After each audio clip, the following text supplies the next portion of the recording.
Hello, my name is Carole Danby and I'm a member of the Network of Biblical Storytellers in Australia. The story I'm going to tell today is from the first book of Samuel, chapter 17, the story of David and Goliath. Saul and the sons of Jesse, except the youngest, David, were in the valley of Elah fighting with the Philistines. David rose early, left the sheep with the keeper, and took the provisions that his father Jesse had given him for his brothers, and set out to do as Jesse had commanded him. As he drew near the encampment, the army was going forth to the battlefield, shouting the war cry, "Rak, Kajak! Rak, Kajak! Rak, Kajak!" Israel and the Philistines drew up for battle, army against army. David left the provisions with the keeper of the baggage and ran to the ranks and went to greet his brothers. And as he was speaking with them, the champion, a Philistine of Gath, Goliath by name, who stood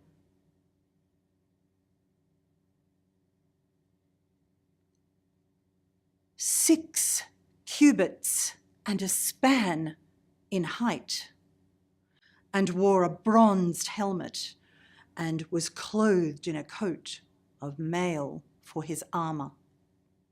This Goliath stepped forth from the ranks of the Philistines and shouted the words he had been speaking for the last 40 days. "Choose a man from amongst you and send him down to me. If he will fight me and he kills me, we will be your servants.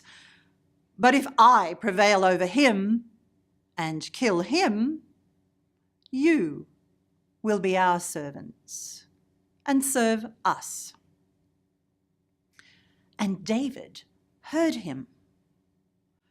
The Israelites, when they saw the man, they fled from him, for they were much afraid. The Israelites said to each other, "Have you seen this man that has come up to us?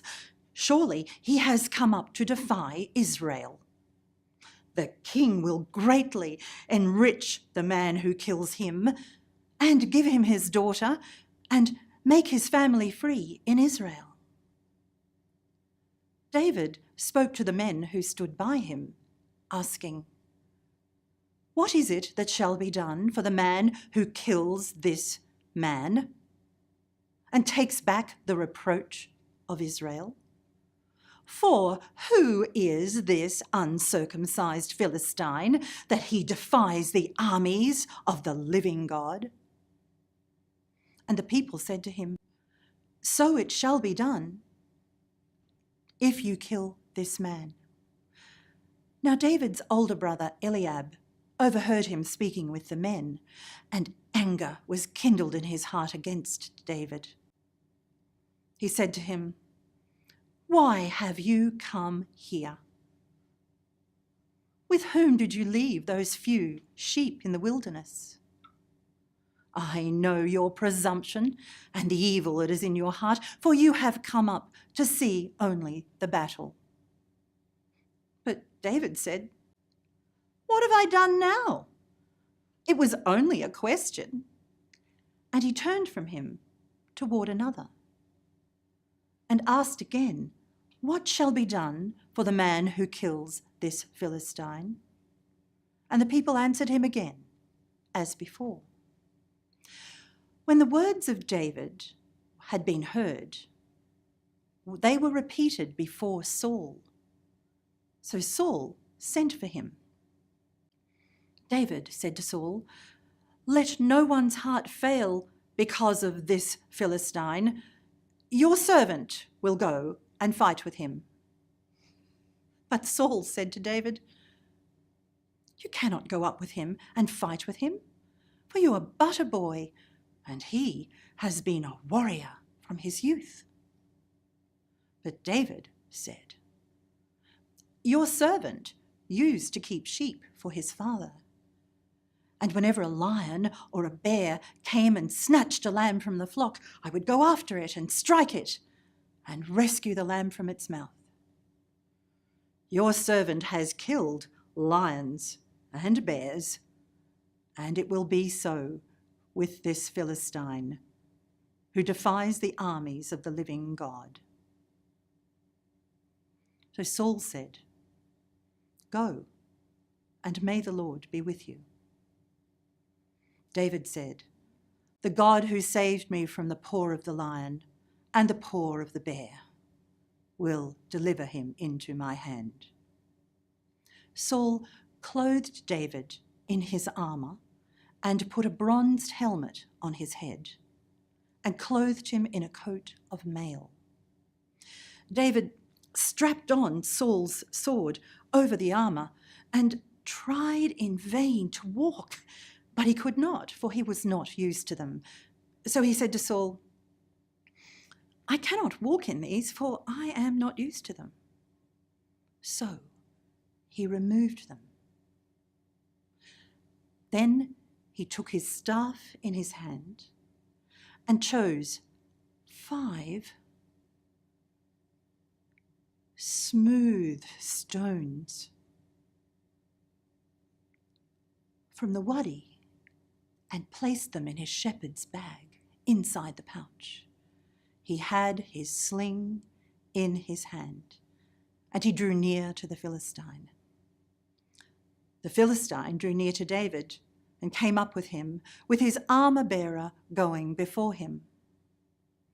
When the Philistine looked and saw David, he disdained him, for he was only a youth, handsome and ruddy in appearance.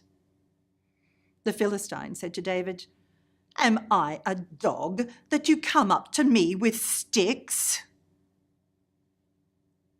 I curse you in the name of Dagon, the god of the Philistines, and all the gods of the Philistines, and this very day I will give your flesh to the birds of the air and the animals of the field." But David said to the Philistine, "You come to me with sword and spear and javelin, but I come to you in the name of the Lord of hosts, the God of the army of Israel, whom you defied.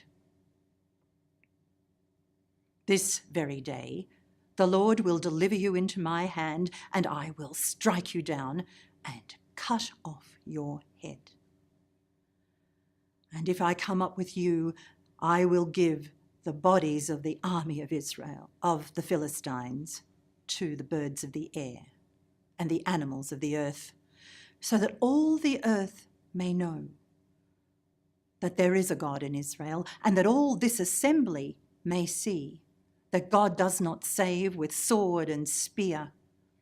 The battle is the Lord's, and you will be delivered into our hand." The Philistine came up to meet David, and David ran quickly to the battle line to meet the Philistine. He put a hand in his pouch and drew out a stone and